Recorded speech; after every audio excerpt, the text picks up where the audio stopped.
welcome to the Tennis IQ podcast. I'm Josh Berger.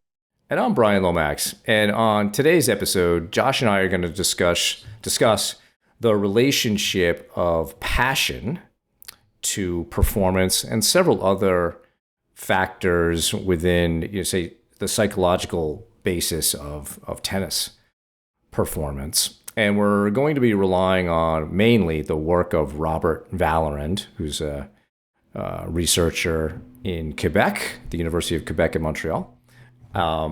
And we want to try to understand passion at a deeper level with respect to other well-known factors with respect to performance, such as deliberate practice, which is really something that was seen in Anders Ericsson's work on elite performance and how deliberate practice leads to more mastery of tasks and elite performance. We'll also look at passion's relationship to a theory we've discussed in the past, self-determination theory, which is a theory of motivation and talks about different psychological needs that we have as human beings and really breaks down a scale of motivation from sort of our choice, autonomous, to various ways that we might get controlled to do something, meaning external factors drive us to do the sport or to do an activity. And this is actually a topic I've been wanting to look into for some time. It was on my to-do list to do more research into passion and performance. And I came across a newsletter the other day that had mentioned the importance of passion in pursuing one's goals, and it just prompted me to go a little bit deeper. And then I shared that with Josh, and so we decided let's do something on this. So I think, Josh, maybe just to start off the conversation before we even get into diving into different types of passion, let's talk a little bit about passion's relationship to deliberate practice, because the article that we first looked at was about passion's relationship to performance, and it made the connection through deliberate practice. So could you walk us through that connection?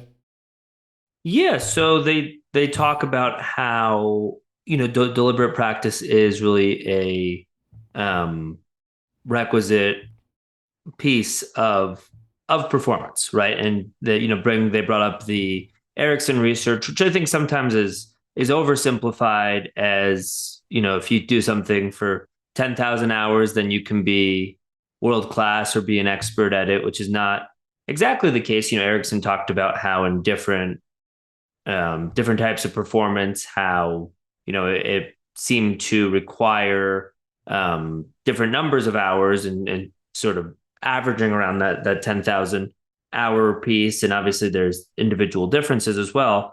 But, I think as sort of a starting point, understanding that deliberate practice is required, and, talking a little bit more about really what that is and how to get to that point of deliberate practice where there's clear goals, there's clear feedback.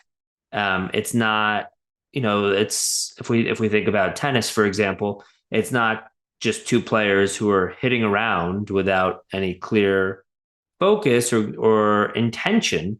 It is, players that are maybe working on a particular shot or a particular pattern or a particular type of serve. And again, getting some sort of feedback, getting some sort of, having that clear mission, that clear goal, and then also receiving, some sort of feedback. So I think as a starting point, deliberate practice is a really important piece here.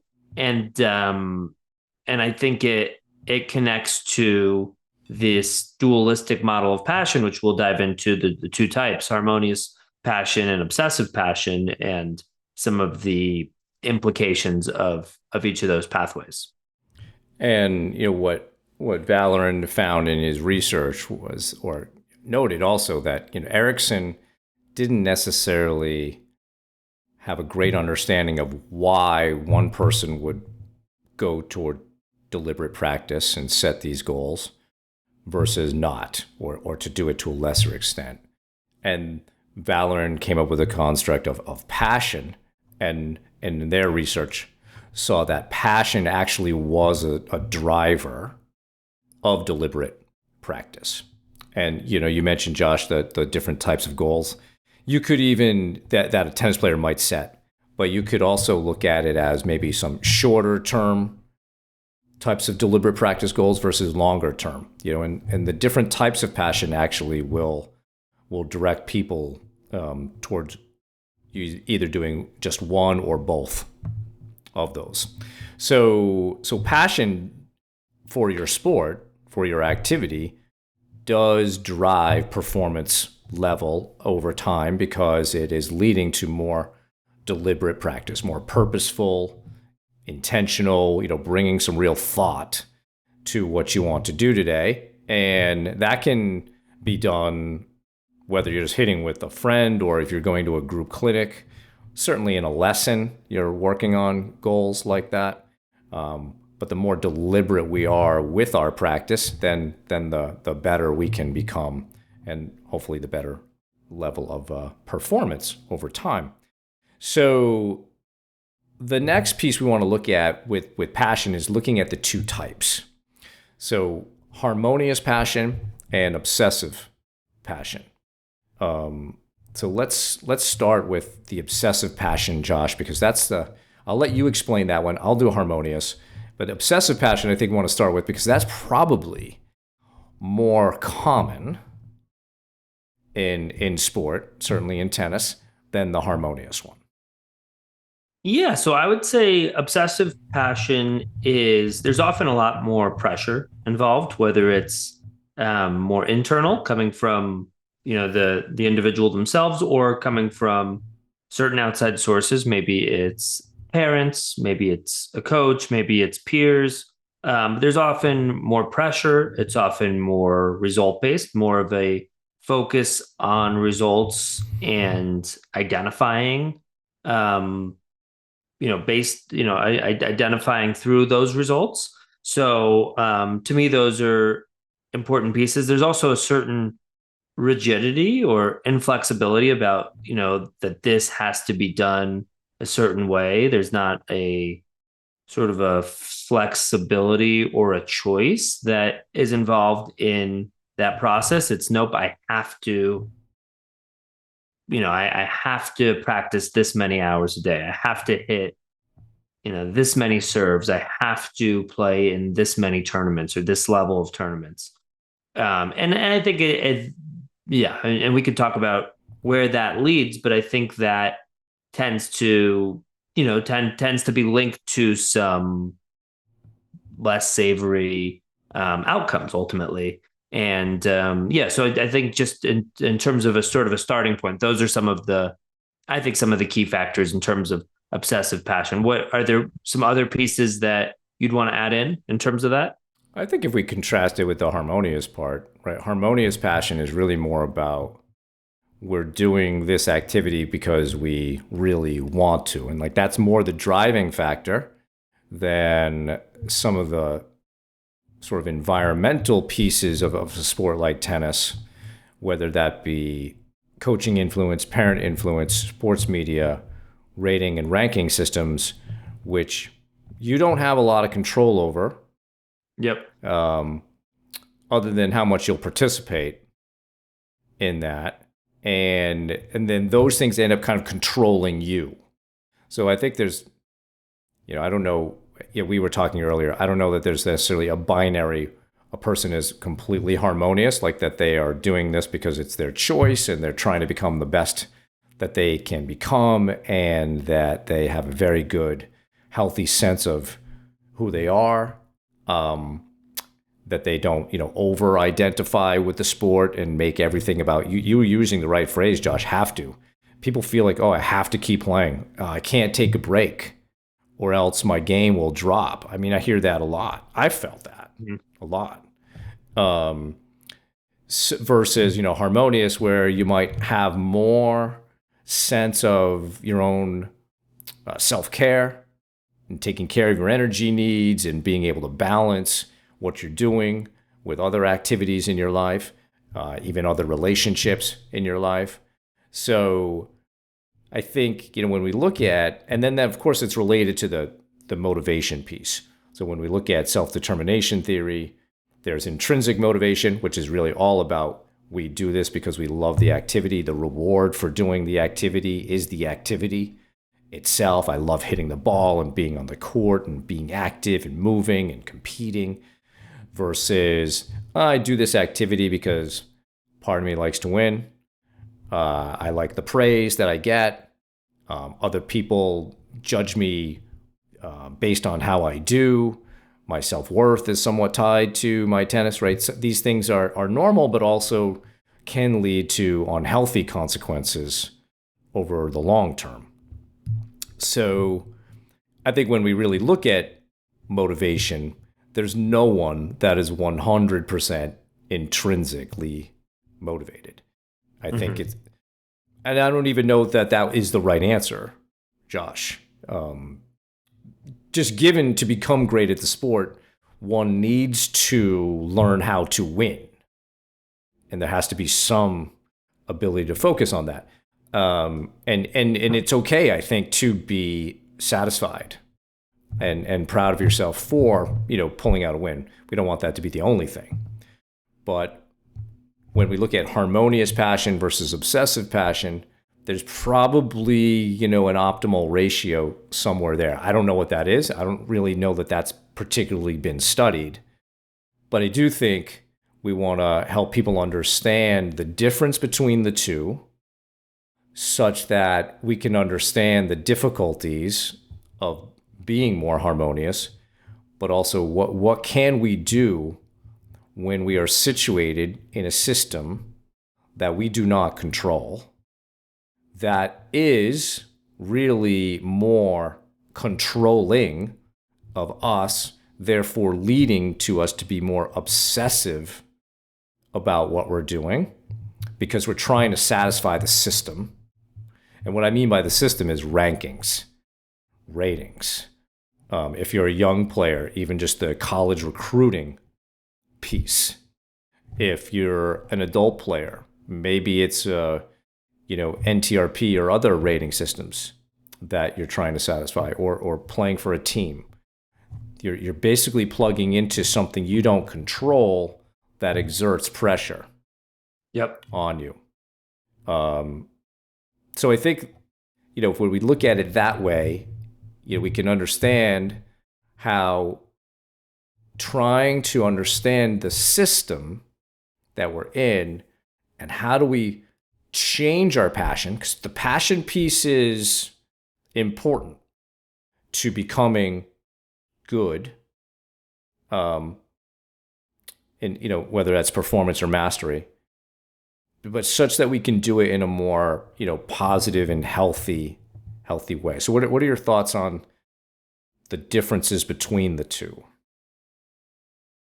I think there are significant differences. I think that autonomy piece is a really key part of it, where with harmonious passion, it does feel like a choice. It feels like I am choosing to pursue this sport. I'm choosing to practice regularly. I'm choosing to travel for tournaments. I'm choosing to pursue my goals. And on the obsessive side, it feels like this is something that I have to do, whether it's something that I have to do because of maybe certain outside pressures from other people or certain societal pressures, or not being able to maybe conceptualize another pathway, another way to go about it, and thinking, okay, if I want to be a pro tennis player, this is the way I have to do it. If I want to get a college scholarship, then this is the way to go about it. If I want to go from being a 3-5 player to a 4-0 player, then I have to do this way. So I think it's that choice piece that is, a really key differentiating factor between the two. And I think that, I think that the societal piece is really key. and you and I, Brian, we're talking about this before we started recording, that I think, people, and as you said, it's not a binary. It's not somebody's clearly on one side or clearly on the other. There's a spectrum here, but um, I think often our society conditions people into falling into that obsessive passion. Hearing stories of pro players who are putting in, just countless hours, or, you know, dedicating themselves in a way that maybe seems obsessive, and maybe people feeling like the only way for me to go after my goals is in this way. Um, and I think there's other outside pressures. Maybe it's from parents for junior athletes or coaches or, whoever it may be. But I think those societal factors often have quite an impact in terms of encouraging people to go after their goals in sort of this obsessive way where it doesn't feel like there's any sort of flexibility in terms of how we go about it. But no, I have to do it this way. I can't take time off. If I get an injury, I should just push through. And we'll talk more about this, but I think there's a lot of drawbacks and dangers to that type of approach long term. Yeah, there. I think when we look at the two types of passion and their relationship to performance, both can drive performance improvements. And Mm-hmm. sometimes even obsessive passion might drive little bursts of improvement in the short term. But harmonious passion tends to drive maybe more in the long term. Harmonious passion tends to be more focused on mastery, although obsessive passion can also focus on that. So when they looked at the effects, say on mastery, on performance, they're both positive in that regard. Um, where they really differ is in what is called subjective well-being, and really that's sort of the mental and emotional health and physical health of an athlete, and that harmonious passion has positive impacts on a person's subjective well-being, and that also includes their ability to differentiate between who they are, meaning that we're all more than tennis players, and versus thinking that's my entire life. And so the obsessive passion tends to have more of a negative impact on one's subjective well-being. So that's the major difference. And we have said a few things in the past, Josh, that I think really highlight this difference. We have talked about that there are many, many paths to success, not all of them healthy. This is exactly showing that.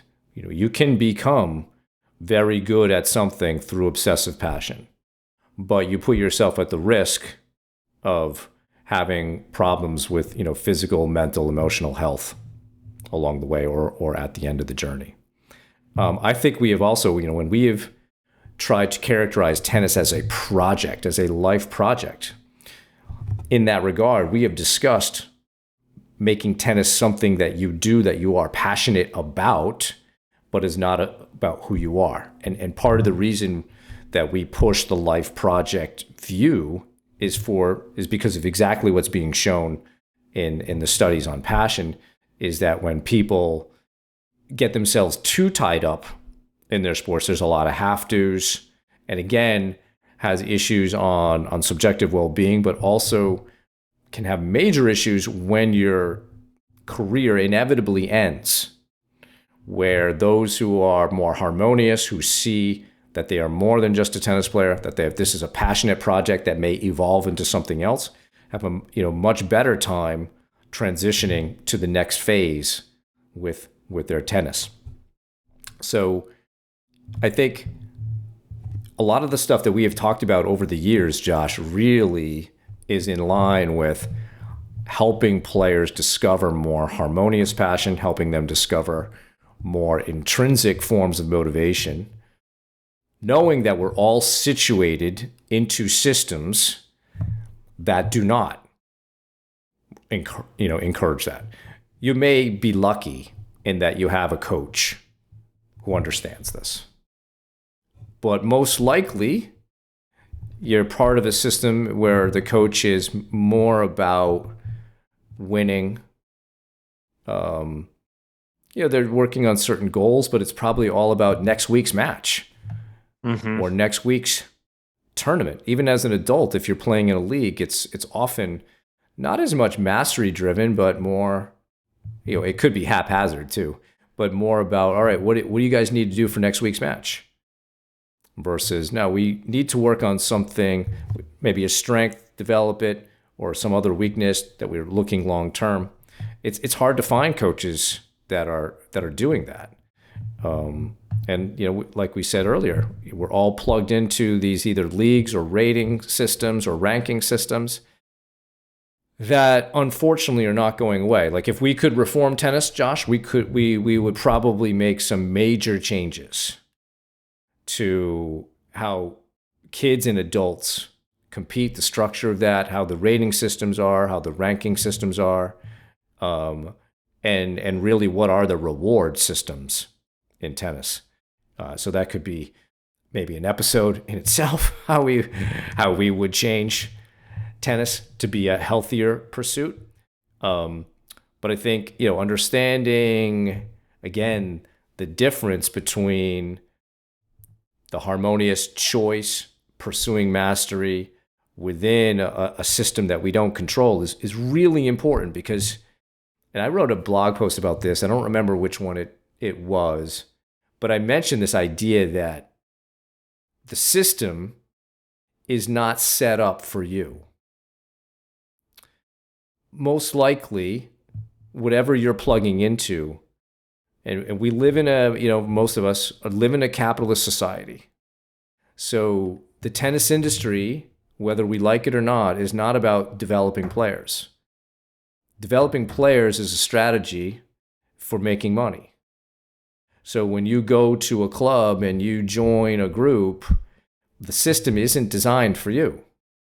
It's designed to make money. And I get that because, we do live in a capitalist society. We have to pay bills. That includes businesses and so forth. But you as the consumer have to understand that. And you as the consumer have to understand that, all right, what are my needs in my tennis?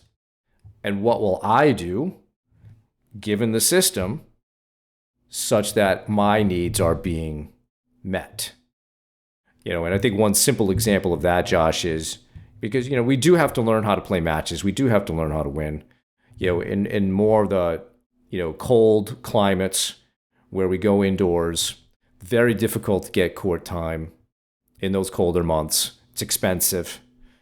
There aren't as many courts as there are outdoors. So what ends up happening is in these places, you get 4 or more players on a court.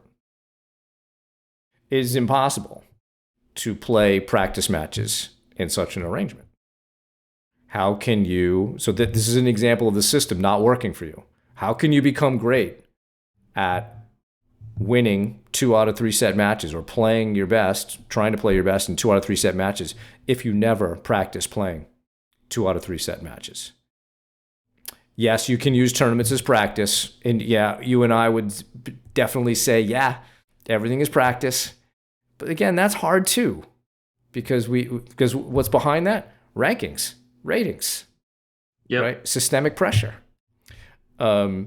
So these are important considerations when we start, when we pick a club to join or an academy or a team to join, so that you can start to pursue tennis in such a way that you're reducing the pressure on yourself and you're making it more about an active choice of what I'm trying to do.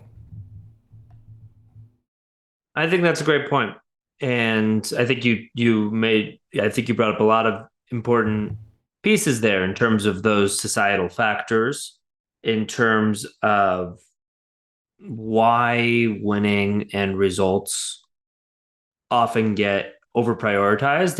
What I often see is kind of like what you were saying, how there's this overemphasis on the next match, right? This next match or this next tournament is everything, right? And I think a lot of players fall into that trap of thinking that way, of such a focus on this next match or this next tournament or this next event, and the the challenge with that, the danger with that, I guess, is that for nobody's gonna perform at their best in every single performance. No one's gonna have a great match every time or a great tournament every time, including the world's best. And we can think of specific examples where the best men and women in the world have struggled and have lost matches against lower ranked players, have underperformed, have had have behaved in certain ways that that they maybe aren't proud of, or that other people could be critical of. So I think the issue with that sort of tunnel vision, that overemphasis on one particular performance, is that inevitably you won't win, or you won't be at your best. And then where does that leave you? And also long term, and I think you brought this up in terms of every player's career ending at some point, which is true. Um, every player's career ends at some point. Every player has slumps. Every player loses matches. Every player has ups and downs.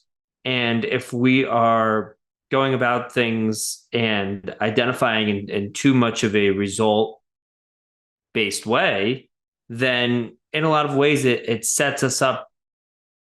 It sets us up for failure, because, or it sets us up to view ourselves as a failure, because if losing and if slumps and if missing time is viewed as failing and as falling behind, or as me not living up to the person and the player that I want to be, then inevitably we will be feeling that way, because it's going to happen, because we're all going to go through those ups and downs. Where if instead, if we can view it as this tennis journey, and and this, think about it, sort of zoom out and view it as, think about more our lifespan, and think about, okay, tennis is something that I'm passionate about, something that I'm good at, something that I enjoy spending time with, and I'm trying to be the best that I can be. But as you said, Brian, that can and will change over time. I think if we view it like that, there's a certain inherent flexibility that's built in, that can and will change, right? I'm not going to be playing the same types of tournaments or leagues forever. Um, my role in the sport might be different. I mean, I can think about my own, life in tennis and this past 20 years or so of being serious about the sport, and how that's shifted, right? How that's shifted from me playing in, different levels of junior tournaments, and then playing in college, and playing, in coaching at different levels, and playing in USTA leagues and tournaments, and playing socially, and being in the sports psychology field, working with quite a few tennis players, and this podcast, and different projects, and different ways that this sport, and traveling to tournaments, and all sorts of different ways that this sport has been such an important part of my life. And have I had certain days on court where I felt amazing? Yes. And certain days where have felt the exact opposite of that? Yes. Have I had, periods of time where I feel like I am really working towards my goals and really making progress on those goals, and other times where maybe I feel stuck, or maybe I feel like I'm in a slump, or where things haven't gone the way that I've wanted to? Yes, absolutely. But I think if we can take that long-term perspective, that long-term mission of being the best person that we can be, the best player that we can be, and I think that leads to us being able to sort of absorb those ups and downs a lot better. And I think having this type of harmonious passion that this research is referring to really helps with that. right? Because I think that flexibility that's built in, that understanding that this is something that I'm choosing to do, not something that I have to do, is so important. I think if, and I want to definitely hear your response in a second here, but I think if it's something, I think a lot of this is built on this idea that if tennis is something that I have to do, if working hard and working on improving and getting better is something that I have to do, once we hit a roadblock, once something gets in our way, once we have an injury where we can't play for a couple of months, once that happens, it can not only feel like maybe a disappointment, it can feel devastating. It can feel devastating. It can really shake who we feel like we are as a person in terms of our identity. And, I think if we take a different approach and say, hey, tennis is a really important part of my life and it always will be, but there's that flexibility built in, and that can, what that role in my life is can and will change over time, then it becomes a lot easier to handle those inevitabilities that are going to happen. So yeah, wanted to maybe hear some thoughts of yours on that idea, and then we can also talk a little bit more about this research as well, and some of their findings. I think you hit on a very real world scenario that I've faced with some players in the past, which is they face some difficulty, and the worst case scenario is they end up stopping. Mm-hmm. They just can't handle getting through it. I recently had this with a player who was, he wanted to play college tennis. He's like 10.5 UTR, solid, almost an 11. Just out of the blue gave up because felt like tournaments were too hard, not winning as many matches as he thought he should be winning. His UTR wasn't where he wanted it to be, therefore it's better to just quit. And there was really no talking him out of it. And this is, I think, a prime example of we're doing it for the wrong reason. We're doing it to play college tennis, which we have talked about as being a good milestone goal, but in terms of an ultimate goal, it's very controlling and it's not very healthy. So I think that's a very real world scenario. That maybe that's the worst case piece, is where someone comes up against that challenge and just doesn't even want to take it on. I think, Josh, if we were to make this a little bit more practical, let's say you're a listener and you're playing tennis today. How are you referring to that practice today? Are you referring to, I have to go to practice today? I want to go to practice today? I get to go to practice today. Yep. If you're using the latter two, I want to or I get to, you're working on doing tennis for the right reason, a healthier reason, a choice. If you're saying that I have to, then you are being controlled by some aspect of tennis that is ultimately going to become a barrier in itself to you either becoming the best you could become, or even then maybe having other subjective well-being issues, identity issues, maybe even quitting. And so just that simple language shift. And if you are saying I have to practice today, can you think about exactly why you're saying that? What will happen if you don't? And write some of that down. What will really happen? And then look at that list and see, because this kind of goes back to our discussion about rational and irrational self-talk. Are these things actually true? Like, so somebody might say to me, Josh, well, if I don't play today, and then that'll be like 2 days I haven't played, and I'm afraid that my level's going to drop. And, I have a tournament this weekend and I have to practice or else I'm not going to play well. Are any of those things actually true? No. Are they logical? Not really. You're not going to drop your level because you take a couple of days off, even a couple of weeks. Yes, the first time you come back, the first 5 to 10 minutes may be a little bit, the rhythm may be off, but you'll find your game right away, and everybody learns that. Does it necessarily mean you're not going to play well this weekend? No, it's not logical. It's not true. You might actually play better because you're better rested for the tournament. So, our three tests for rational self-talk are: is it true? Is it logical? Is it helpful? Mm-hmm. So if you really list out why you think you have to practice today and then put it through those three tests, I think you'll most likely find that none of it's true, logical, or helpful. And if anything, it's only making you more tired. It's only making you feel more pressure. And it's not a healthy approach, as we've been saying, to this.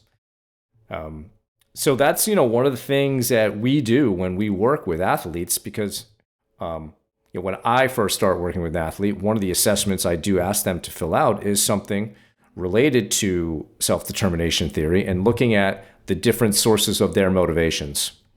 And very often, again, the nature of the environment that we're in, there are certain aspects of motivation that are more controlled by outside factors than we would like.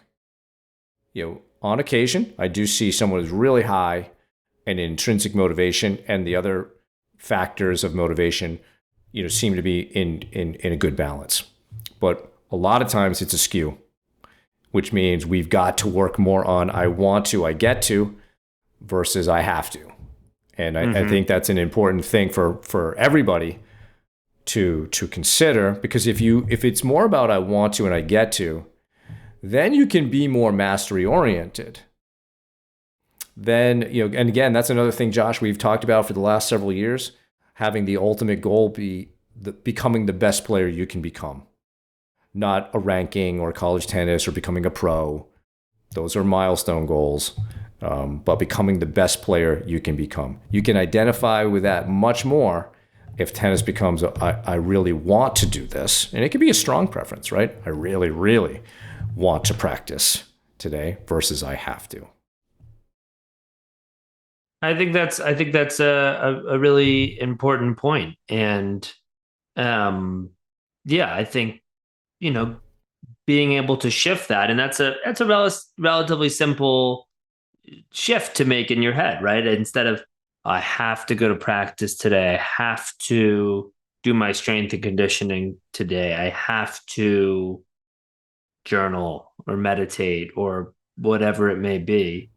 No, I get to do this. I do get to do this, right? There will be a day and a time where I can't. There are plenty of people in the world and in the country and in my own state who can't for whatever reason. It could be physical reasons, could be financial reasons, could just be they don't have the time, or they have other life things, life factors getting in the way. So being able to shift to that place of, hey, this is something that I get to do. Tennis is something that I get to pursue in this way.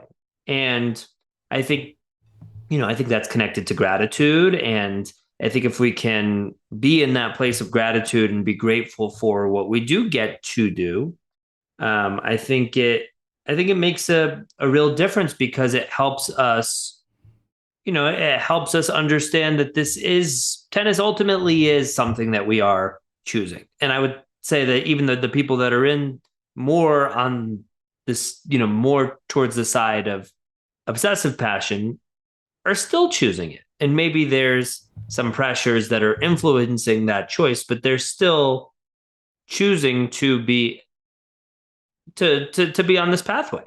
And again, we don't want to get to that point of somebody quitting or somebody falling out of love with the sport, or somebody deciding that, this doesn't make sense anymore, right? We want to, yeah, we want to stay in that place of, hey, this is something that's exciting for me. This is something that I'm working towards being the best that I can be at.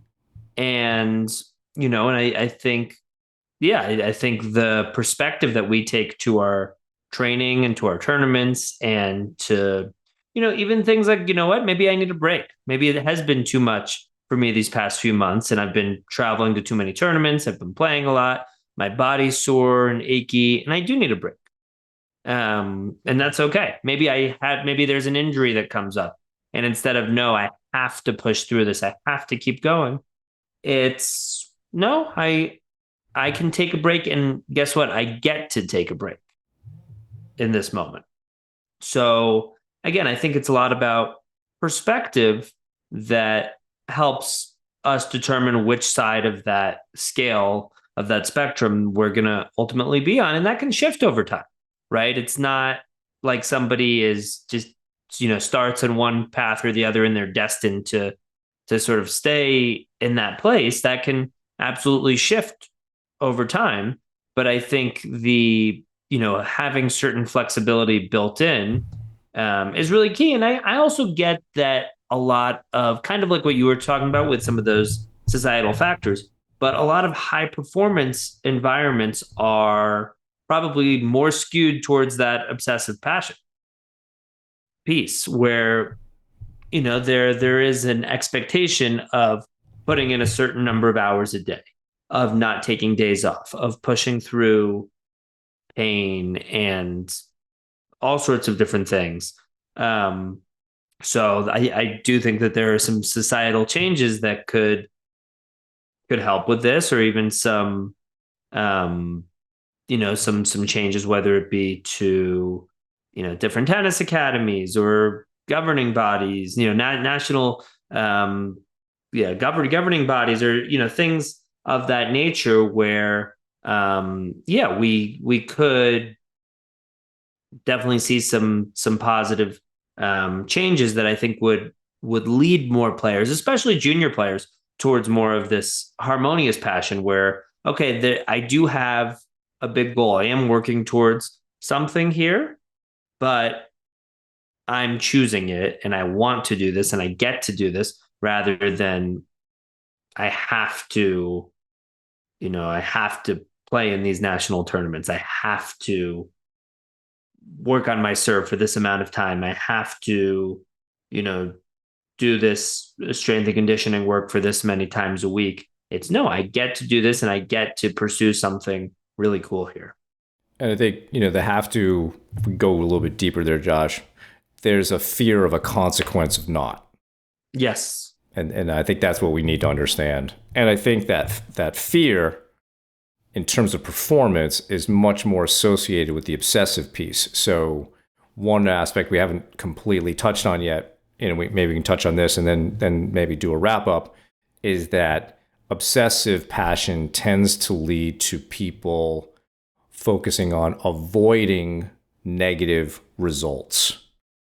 And so we see this all the time. People struggle with closing out a set because they're more concerned about losing the set, or that's when, or you're playing somebody who's not as experienced as you or a little bit lower level than you. You're thinking more about the consequences of losing, right? So you end up playing not to lose. You play out of fear. And that is much more associated with an obsessive passion for the sport, where it's all tied to the identity and the ego, or sort of ego mania per se, versus the harmonious piece, which is much more long term and seeing all these things as learning and enjoyment and learning to fight. And you're right that there are so many societal pressures. There are coaches who will say how many hours you need to work. And there are also, high level elite athletes who will sometimes say the same thing. So, who should we listen to? And I have a few athletes in mind, and I'd love to hear a few of yours as well. Like, who do you think really is out there promoting more of a harmonious passion, mastery passion of the sport than say others? I think a Kobe Bryant, when you listen to any of how he talks about sport, much more about learning, figuring things out. Failure doesn't exist. It's all about being in the present moment and trying to be your best, asking questions, reflecting. I think a Rafa Nadal is very much in line with that, and just how he has approached the sport over the years. I think someone who I think has been a really good example, I wish he still played, is Ash Barty, on the women's side. Someone not afraid to go off and do something else for herself, making such choices. We had a whole episode about her and her kind of open goal at her final Australian Open of like, let's see what we can do here. There's no pressure there, but it's when we were discussing goals, it's an open goal. Let's see how good I can be. Let's see how well we can do at this tournament. So a lot of this, Josh, I think is right. Who do we choose to follow? Who do we choose to listen to? Who are the sources of credibility for us? Because as we said at the beginning, there are many paths to success. Really, what we're trying to help all of you with is, can you choose the one that's healthiest so that at the end of your career, or even in the middle of your career, you're feeling good about yourself. So who are some athletes that you think also discuss this approach? So I think there are a few that come to mind. I think that the first thing that I would say, actually, and I think the examples that you gave are interesting, in particular, Nadal and Kobe, because in a certain way, you can look at both of them and it can almost be a Rorschach test for how you see them. Yeah. Because you can look at Kobe and you can see, okay, he's known for waking up at 4 in the morning and going to the gym and shooting, hundreds or thousands of shots before other players wake up, right?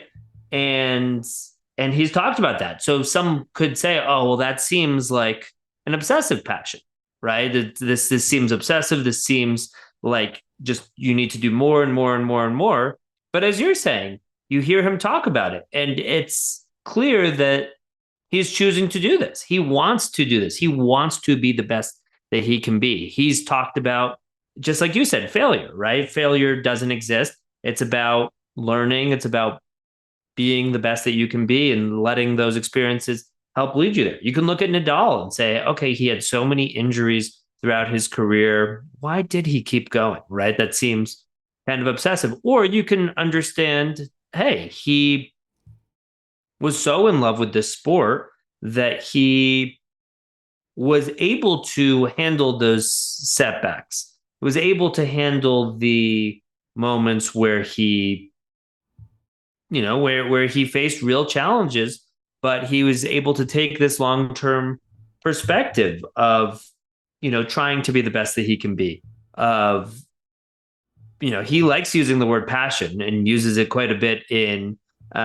interviews and whatnot. And, and kept just with this ability to keep going because it was something that he was choosing, because he did have a deeper, drive and yearning for, for continuing to push barriers in the sport. So I think part of it, again, is perspective in terms of, how we choose to look at these athletes. But I would say one player that comes to mind is Carlos Alcaraz, because he, he obviously he's working really hard. Obviously, he's putting the time in, but it does seem like something he's really enjoyed. And I think this is reflected in his interviews. I think this is reflected with him on court. He'll play a great point, and whether he wins it or loses it, he's laughing, he's smiling, he's complimenting the other player. He's going about things in more of a harmonious way. He's exhibiting that harmonious passion, within outside of matches and within matches. So he's somebody that comes to mind. I mean, I think that there's, I think that there are a lot of players, right? Players that sort of make this tennis journey, their own. I mean, I think about somebody like Sabalenka, and I think she's shifted over time, where I think at first it felt like, okay, maybe, it was all tennis, and all about results, and it took her, she got to the top of the game, and then it took her a little while to, win that first Grand Slam. And now it's almost felt like, yes, and she's had her ups and downs, but it's felt like within these last few years, she has really seemed to enjoy the process more. She's on social media, she's doing dances, she's connecting with other players more. She is, enjoying that process. She's enjoying that requisite hard work and dedication and the hours that are needed to get to a high level and the highest level. But she seems to be letting go and enjoying that process more. So obviously these are two of the top players in the world in Sabalenka and Alcaraz, but I see characteristics of each of them that demonstrate the importance of being in, closer to the harmonious passion rather than an obsessive passion, which, as we talked about, can lead to performance, but also doesn't always feel as sustainable in terms of handling those different things that will happen over a career and over a lifetime.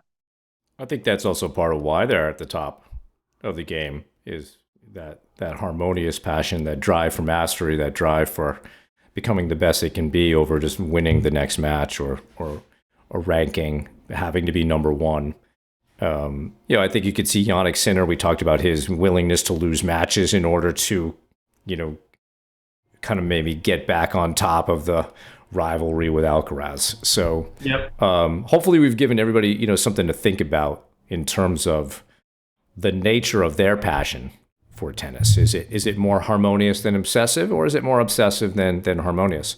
And then look at ways of trying to shift more to the choice of what you're doing on a daily basis and choosing to become the best player that you can become, while other goals are more milestone oriented in the journey.